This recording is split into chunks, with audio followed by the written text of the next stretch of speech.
السلام علیکم۔ آج کا ہمارا ٹاپک ہے the prophet who changed the world.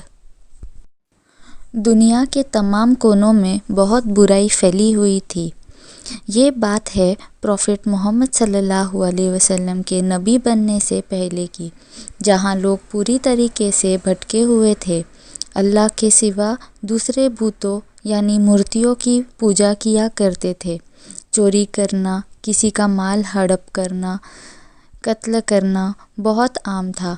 عورتوں کے ساتھ بری طریقے سے پیش آنا، انہیں انسان ہی نہ سمجھنا، یہ سب خرابیاں بڑھ چکی تھی۔ انسانوں کو چیز سمجھ کر انہیں بیچا اور خریدا جا رہا تھا۔ ایسے میں ان برائیوں کو ختم کرنے اور انسانوں کو سدھارنے اللہ نے اپنا آخری نبی بھیجا، جو تمام امت کے لیے گائیڈنس لے کے آئے، اور وہ تھے پروفٹ محمد صلی اللہ علیہ وسلم۔ اب اللہ نے پروفٹ محمد صلی اللہ علیہ وسلم کو سعودی عرب میں ہی کیوں بھیجا؟ اس سمے میں 4 امپورٹنٹ امپائرز تھے جو دنیا میں بہت زیادہ مشہور تھے، اور یہ 4 امپائر پوری دنیا میں حکومت کرتے تھے۔ وہ تھے چائنا، انڈیا، پرشیا اور روم۔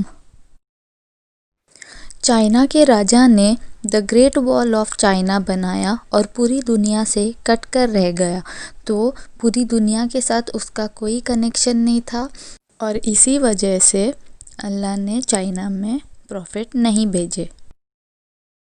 انڈیا میں جو بھی ریلیجن فالو کیا کرتے تھے وہ صرف انڈیا تک سیمت تھی، اسی لیے اللہ نے انڈیا سے بھی پیغمبر یا پھر نبی نہیں چنے۔ پرشیا اور رومن امپائر اپنے برتاؤ اور بیہیویئر سے اتنا گر چکے تھے کہ ان کے مورل ویلیوز گر چکے تھے، اور کوئی بھی چیز، کوئی بھی ریلیجن وہ ایکسیپٹ نہیں کرتے تھے جب تک ان کے کوئی فائدہ نہ ہو اس سے۔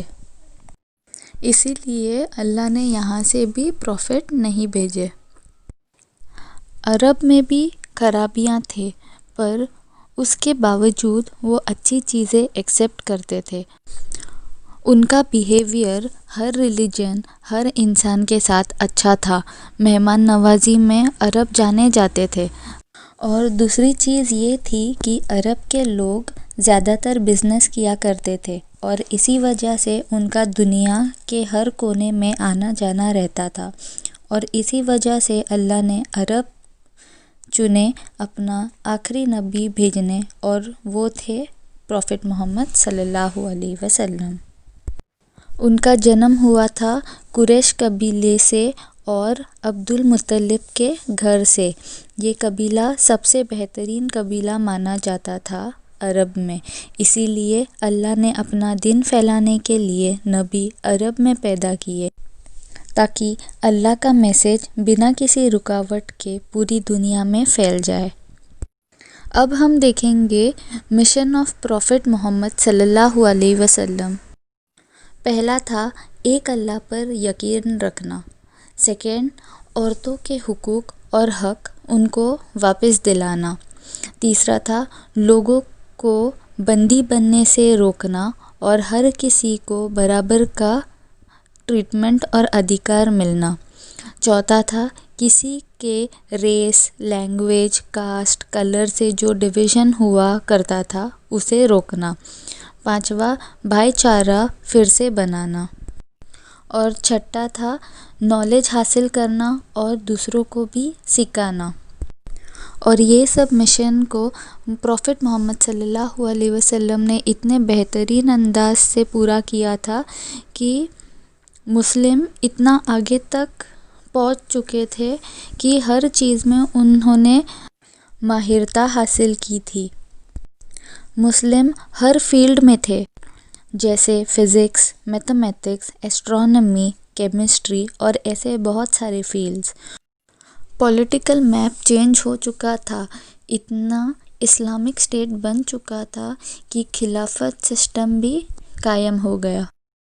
اکنامک سسٹم بہتر ہوا، ہر کسی کو ریسورسز کا ایکول حصہ ملا، کسی میں بھی جنگ نہیں ہوئی ویلتھ کے ایشوز پر، اور انٹرسٹ بیس کمائی بند ہو گئی، اور غریبوں کی بھی زیادہ سے زیادہ ہیلپ ہونے لگی زکوٰۃ اور فطرے کے ذریعے۔ بہترین قانون بھی بنے، ہر کسی کو فریڈم آف اسپیچ ملی، ہر کسی کو بولنے کا موقع ملا، ہر کسی کے سجیشنز لیے جانے لگے اور ڈیسیژنز بننے لگے۔ شورا کا کانسیپٹ آیا جس کا مطلب ہے میوچول کنسلٹنسی، آپس میں بات چیت کر کے ایک کنکلوژن پر آنا، اور ایسے بہت سارے ہیومن رائٹس قائم ہوئے۔ اور یہ سب کر کے اتنے بہترین انداز میں پروفٹ محمد صلی اللہ علیہ وسلم نے دنیا بدلی اور اسے بہتر بنایا، اور اس کا ثبوت ہمیں آج تک دیکھنے ملتا ہے۔ ایکٹیویٹی ٹائم، جتنے بھی ہمارے مسلم اسکالرز ہیں جنہوں نے ڈفرینٹ فیلڈز میں جیسے سائنس، ایسٹرونومی، جیومیٹری اور ایسے سب فیلڈز میں جس نے کنٹریبیوٹ کیے ہیں، ان کے بارے میں فائنڈ آؤٹ کرو اور ان کے بارے میں لکھو۔ السلام علیکم ورحمۃ اللہ وبرکاتہ۔